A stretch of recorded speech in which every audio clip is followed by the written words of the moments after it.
তীব্র তাপদাহে বিপর্যস্ত নারায়ণগঞ্জের জনজীবন। গরম ও অস্বস্তিতে হাঁসফাঁস করছে সাধারণ মানুষ। সবচেয়ে বেশি কষ্টে আছে খেটে খাওয়া শ্রমজীবীরা। তাপদাহের ভিতরেও জীবিকার খোঁজে ঘরেতে বের হতে হচ্ছে খেটে খাওয়া মানুষকে। অনেকেই প্রয়োজন ছাড়া ঘরের বাইরে যাচ্ছেন না। তবে শিল্প উৎপাদনে অব্যাহত রাখতে শ্রমিকদের শিল্প কারখানায় যেতে হচ্ছে নিয়মিত। 2-3টা দোকান ভিজিট করার পরে দেখা যাচ্ছে কনজিউমারের সাথে কথা বলার পরে আমাদের আর এই গরমের তীব্র তাপের কারণে আমরা আর ফিল্ডে থাকার মতো একটা অবস্থা থাকে না।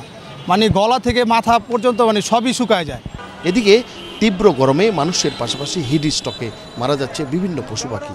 বেড়েছে ডায়রিয়া, জ্বরসহ বিভিন্ন রোগ। সবচেয়ে বেশি আক্রান্ত হচ্ছে শিশু ও বয়স্করা।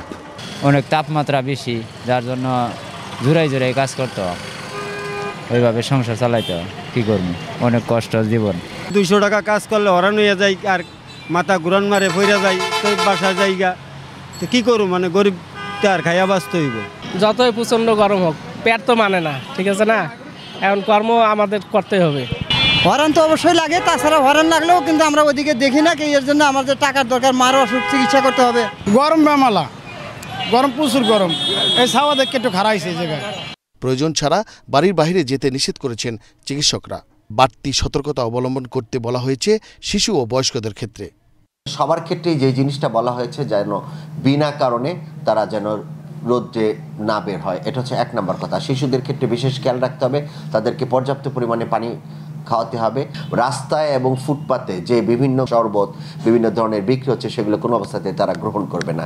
আর একটা জিনিস হচ্ছে, যদি কোনো ধরনের অসুস্থতা বা বড় ধরনের সমস্যা দেখা দেয়, যেমন অজ্ঞান হয়ে যাওয়া, এই ধরনের কোনো যদি দেখা দেয়, প্রাথমিকভাবে যেটা করতে হবে, তাকে পর্যাপ্ত পরিমাণে গায়ে পানি ঢালতে হবে, গা স্পঞ্জ করে দিতে হবে এবং নিকটস্থ হাসপাতালে নিতে হবে। কোনো অবস্থাতেই কোনো হিটস্ট্রোকের রোগীকে বাড়িতে রেখে ট্রিটমেন্ট দেওয়া চলবে না।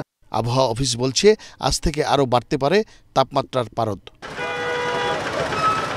মন্ডলের নাম, এশিয়ান টেলিভিশন।